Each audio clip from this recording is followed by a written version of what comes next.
Hi, I'm Curt of the RealmIQ. This is our podcast, RealmIQ Sessions, where we talk about everything AI with international AI leaders. Please give us a follow or subscribe. And today's guest I'm really excited about is Mike Johns. And as a futurist, he sits at the intersection of technology and pop culture.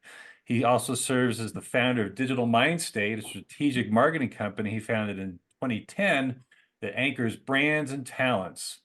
John's worked with entertainers, athletes, and models to develop brands, forge partnerships, and cultivate successful careers. So, welcome, Mike. So glad to have you here.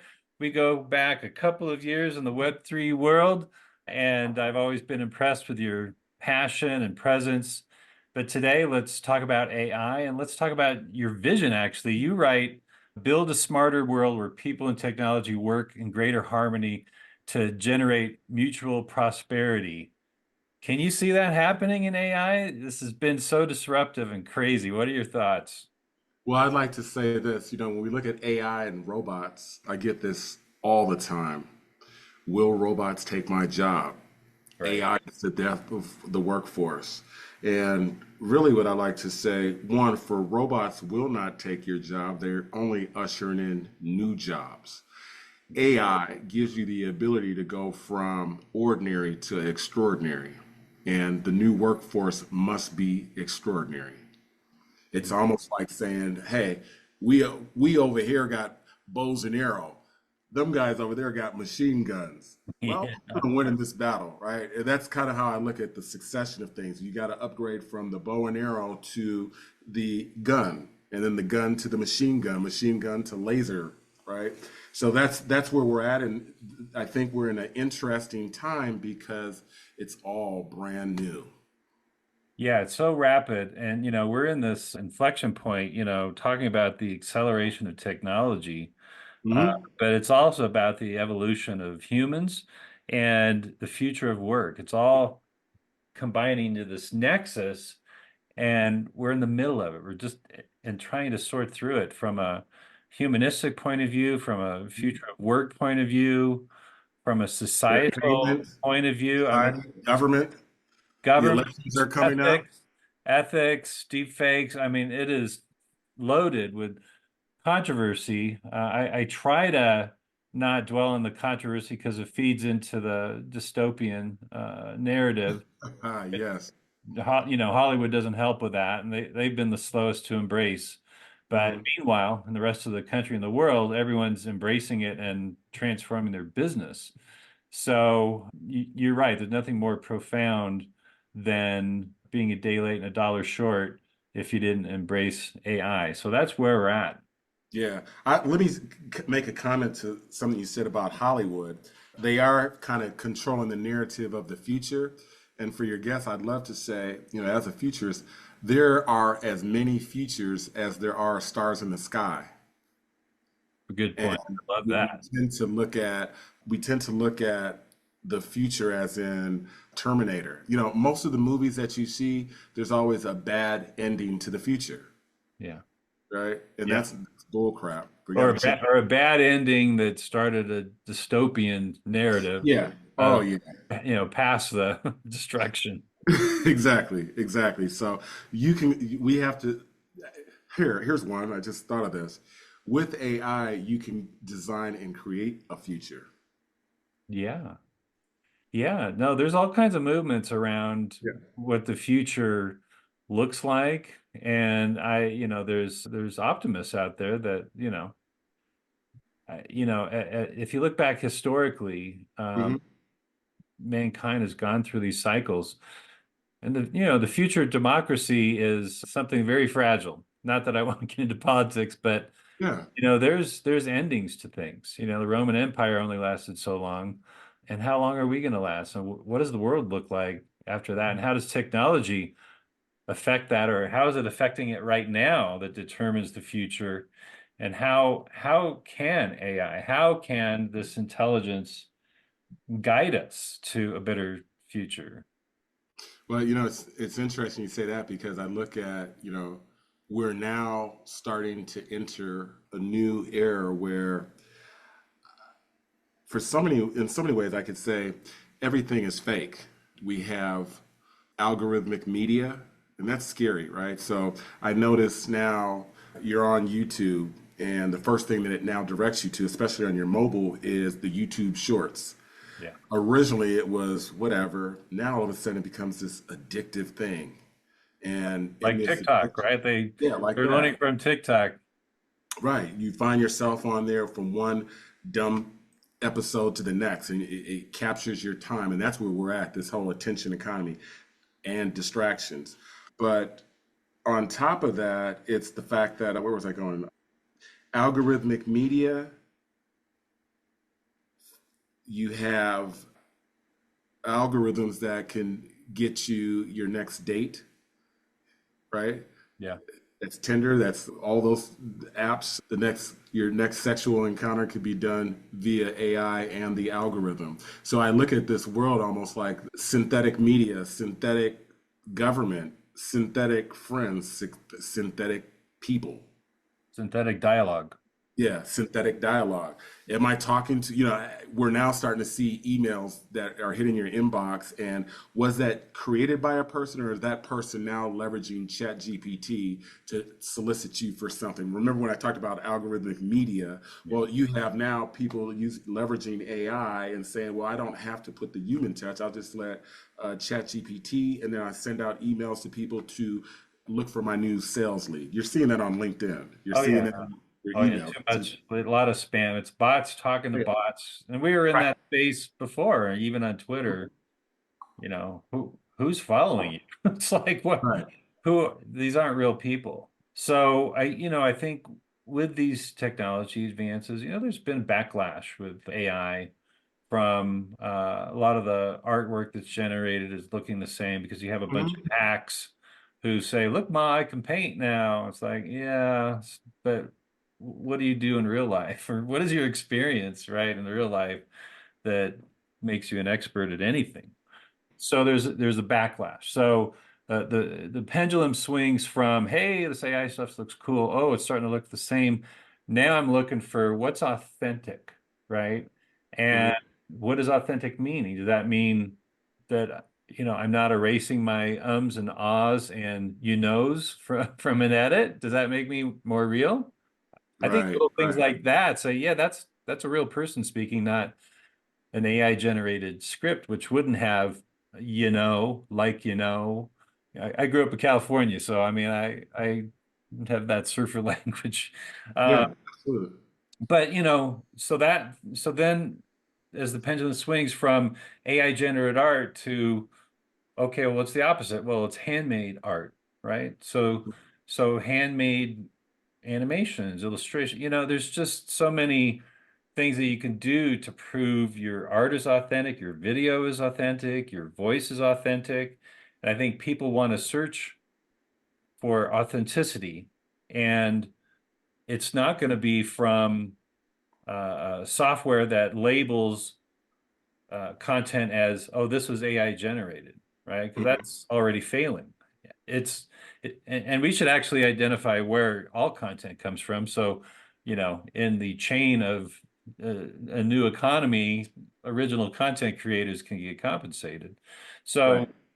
so I think there's going to be a new search for authenticity. Which again, Like vinyl records. well, yeah, hello. It's like how authentic is that? That the Right. tactile. But let me say something to that, because I've debated with some people on this, and I'll use the analogy of DJing. Mhm. And growing up, I remember once upon a time, to be a DJ, you had to spin with vinyl records. That was the making of a DJ. Two turntables and a mic, the records. That's what you had. Then came the invention of MP3. Now the DJ doesn't need to have all the crates of records to bring to the club to be the DJ. In fact, he can have it all stored on his phone. Mhm. Have all the songs, 5,000 songs right there on his phone. But then those who are from the past don't recognize him as the DJ. And there's this clash between what's a real DJ versus this new version of the DJ. But something that they both missed out, because that was a period of calling out names. Paris Hilton was one of those. Is she really a DJ, or is it just already pre-programmed? Right, And right. then she's Celebrity like, playlist. right, celebrity playlist, just in front of the audience, acting like she's DJing, all those things. But the one thing that they left out, and this applies very much to today's world, thanks to I call it the people formerly known as the customer. Mm, The people formerly known as the customer, the old school DJs versus the new school DJs were battling on what is DJing and the requirements, but they failed to take the party goers into consideration. Kurt just got through working his 40-hour work week, 50-hour work week, and now he wants to unwind, go to the club, turn up a little bit. And he's not concerned about vinyl records or MP3. He just wants to hear music, socialize, and have a good time. We have to factor that in because here's the analogy: abundance versus scarcity. Abundance in today's new AI, the injection of AI, we are now entering into abundance. right. And that's okay. Yeah. The scarcity model is to say that, you know what, I'll have a good old fashioned beer made by a human. And Mm, then you'll pay for that as a premium, much like going to a bar and mark my words, in the nearest future, it's mhm. already happening now.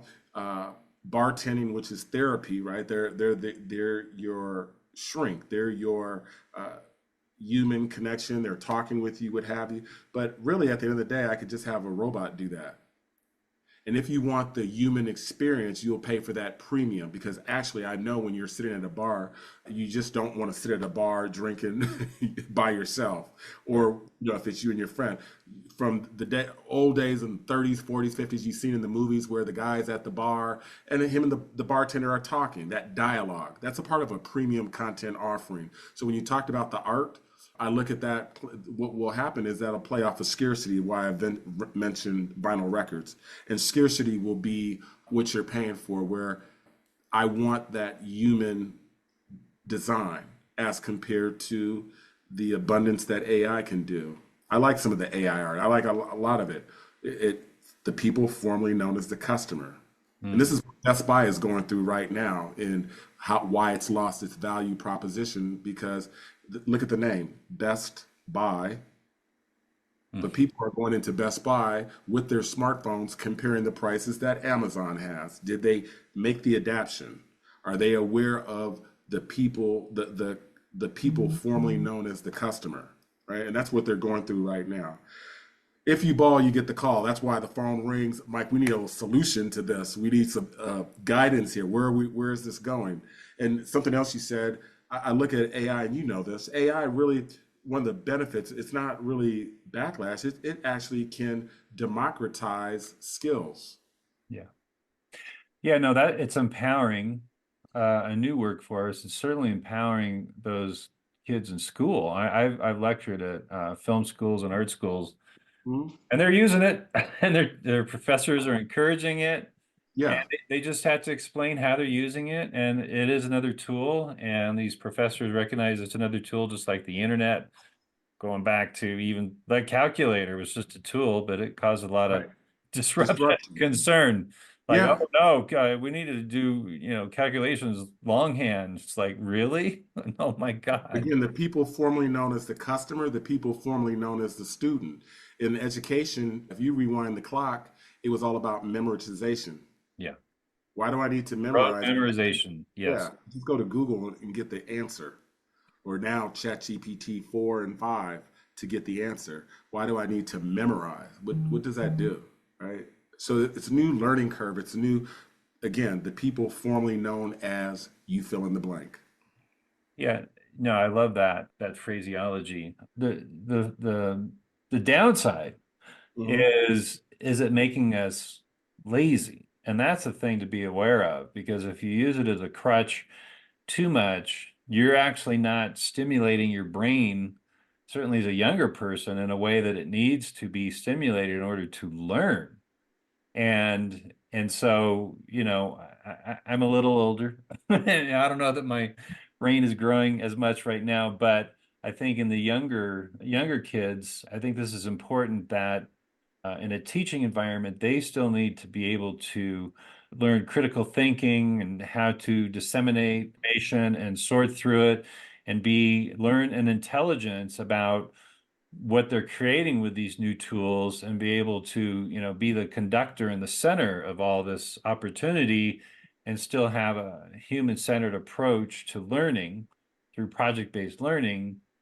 But it's a word of caution to creatives everywhere, and actually any type of workforce using these tools is like, don't use it as a crutch. Don't turn off your brain. Hmm. Use your brain, put the human back in AI, and figure out how and where to do that all the time. Because Right. because at the end of the day, it's not really thinking. It is opaque. It's learning, but you're the one that has to be learning as well. You can't just sit back, oh, I'm just going to enter a prompt and I'm doing all my reports Hmm. and I'm, George Costanza under the desk working for the Yankees, right? It's like Right. that's not what we want in the workforce. Yeah. There's definitely, we look at education, which also needs a makeover, we have to get back to two key words, and Einstein knew it best. What was it? To imagine and play. Yeah. That leads way to creation. Now, what you said about critical thinking is that's also a part of this, the agenda where we have to be, right? The next 10 years is more important than the last 100, and so we're into this discovery, right? Chartering, using data and what have you to navigate the unknown. And that's kind of where, that's something that's happened since, as a result of COVID, the pandemic, we've had to go into this unknown. And it's accelerated. And AI, having tools like AI and other things of such, help us to go further. That's my take on that. I was loving, the Hollywood aspect. I had some stuff, uh, as we look at, the content creation, and you talk about, wanting the human factor versus here's what AI is doing. Again, I go back to the people formerly known as the club goers, the customers, the Mhm. you fill in the blank. And recently we had in the news with rap artist Drake, Yeah. the beef that's going on with in hip hop, which is interesting. But what I thought was clever was, Drake raising the bar and saying, "Fuck it, I'm gonna inject some AI into the mix." I thought it was probably ill-advised to use Tupac. Yeah. Tupac is from a whole different era, but you brought Tupac. But the Snoop Dogg was interesting and leveraging that. And I thought that that was cool. I thought that that was like, it showcases, it further highlights and showcases the disruption that's happening. Prior to that, you saw Taylor Swift and the deep fake that was out there. But Yeah. now it's pop culture, it's low hanging fruit such as hip hop that really helps you to see, Houston, we got a problem. Yeah, and hip hop's has always borrowed tracks, and various artists have borrowed tracks later Hmm. to get sued by the original people who wrote those tracks, or little licks. And so that happened even without a now it it's allowing, again, it's democratizing access to whatever to make whatever. Hmm. And it's only going to be us as humans that are going to put up the guardrails. Government and ethics or legislation isn't going to keep a creator from just doing whatever they want to do, whether it's creating music or imagery. We have to reinforce ethics from within a groundswell of a human movement Hmm. to raise awareness, right? That's part of the reason why I wanted to create this podcast, was to have these conversations, because what's happening is there's just so much demoing of the software and commenting and reposting of demos of software, and it's like no one's talking about the human implication, the copyright implications. What are we supposed to do to govern ourselves? And do we have the capacity to do it? Is there a consciousness? Is there a human consciousness to be able to take us into this future, which is an abyss, a lot of uncertainty, but I don't think that the government's going to lead the way. It needs to be the people. You agree? I think that you're absolutely right because we've seen, the US has been slow to respond to AI. Yeah. First, you had the EU, Asia put out their policies, and I'd like to say we had kind of like a band-aid solution, sadly. And to really raise the bar, I think SAG, the Actors Guild and the protest that they had, we're going to need more of that in other sectors, right? And again, this is the value of entertainment. Always the early adapters, especially the hip hop culture is always early adapters. So it takes, galvanizing this to then bringing it to the darn government, right? Yeah. The government tried to come up with a band-aid solution. So to probably make it really stick is to your point, Kurt, we the people are going to have to kind of really rally behind governance and then bring that to our legislative body to then put some things in place, right? It's a process. It's funny. If you want to build, Kurt, a nuclear plant, you're going to go through a whole lot of processes, right? Right. Right. But there's a 21-year-old in Keokuk, Iowa that could create AI that could disrupt the whole world, right? So isn't that interesting? So yeah, So to the point, we do need governance. Yeah. Uh, Definitely about for that, and it's to that point that I'm actually working with athletes. Okay. Athletes are taking a stance in the music community. Here's their stance, especially as it relates to creation. You mentioned that word trademark. There's another word called IP. I'm biased because those things they have IP and trademark didn't help black people way back when. And I think the fear factor now is the fact that AI will soon make it that an IP is pointless.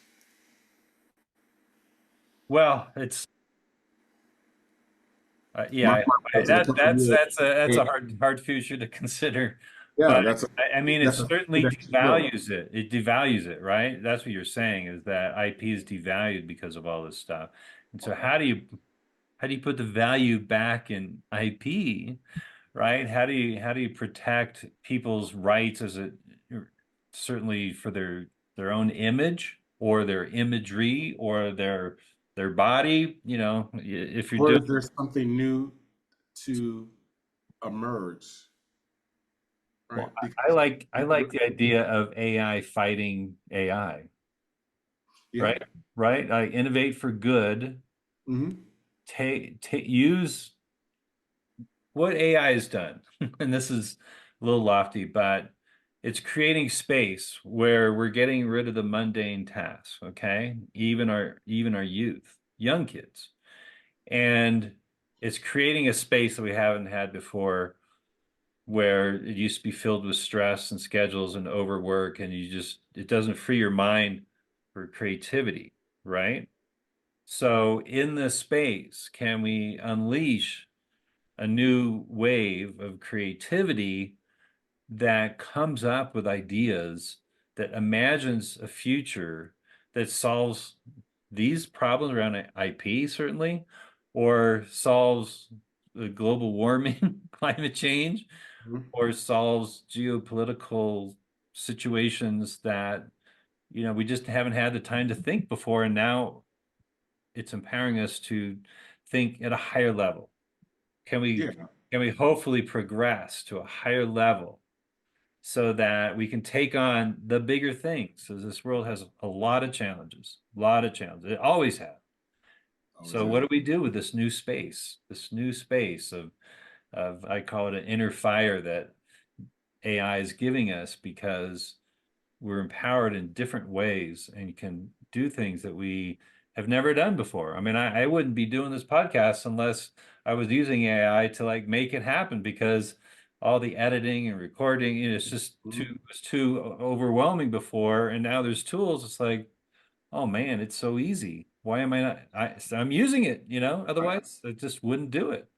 So that those obstacles are blocked, and creators can create more, and it is contributing to a lot of noise and maybe less quality content. But I love it because it's empowering me in a positive way, and I don't think I'm contributing to noise. I'm trying to make statements, right? And lift up voices to be heard, like yours. Yes. And not you have a huge platform, so I don't know how my little podcast is outshining yours, but it's a altruistic effort to evangelize and create advocacy for it going the right way versus the wrong way.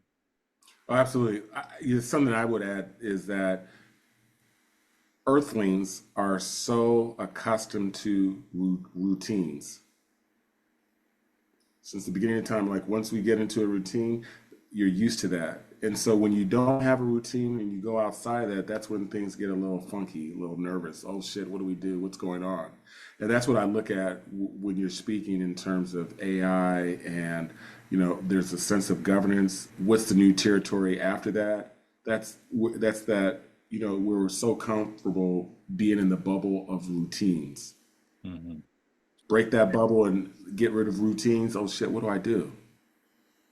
Right. What are you doing with that free time? What do you do? I can only imagine that those people that retire, when they retire, it's like, what do I do with this free time, right? It's like you were programmed prior, and now here we are in this new era, this new stage in life. And that's where we're at with AI. The AI for good, I mean, I definitely stand on that. Leveraging AI for good only, because you can't use a nuclear bomb for evil. There's no end game, right? We know what it is, Yeah, right. right? If anything that we could do is leverage nuclear for peace, keeping peace, right? So Or, that AI knows, right? Because you don't ever want a nuclear bomb to drop, right? So that's or just the or focus on nuclear fusion instead. Just forget focus on about nuclear fission, fusion. Yeah, right? I mean, it's a mindset. It's like, no, we need to the go this mindset. way. Yeah. Hmm.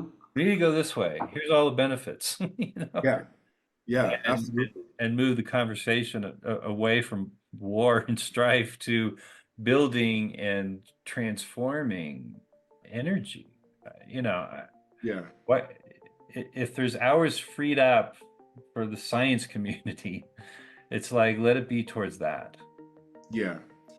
Okay, and thanks, Mike. And thanks to all of you for tuning in, and catch more of our Realm IQ sessions on your favorite podcast platforms. Please follow and smash that subscribe button. You can also follow us on X, TikTok, Instagram, and LinkedIn. Thanks.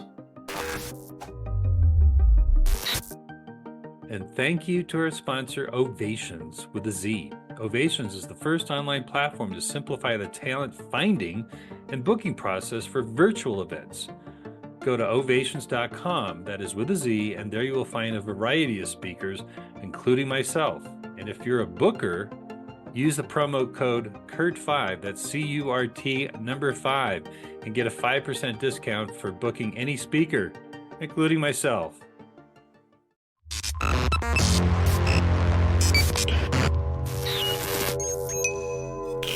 RealmIQ.